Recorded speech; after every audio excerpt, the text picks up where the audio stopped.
Hola amigos, quería mostrarles un poquito del material que tenía reunido para ir a la fiesta de Loncoche y por esas cosas de la vida no resultó. Pero igual tengo harto material. Hay una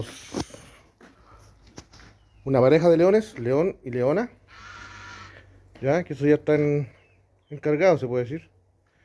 Tengo un elefante grande también, de medir hasta la trompa, 1,40 m.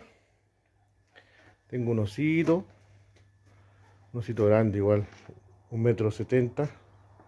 Tengo un delfín también, estaba esperando, estaba todo esto para la fiesta de los coches y yo trabajé mucho para la fiesta esa y a última hora me avisaron de que no iba. Pero bueno, las cosas son así. Tengo cabecitas de caballo, tengo águilas, tengo un gallito, un osito de bienvenida, tengo hartos búhos que pensaba dejarlos baratitos por allá. Tengo un zorrito, un pudú.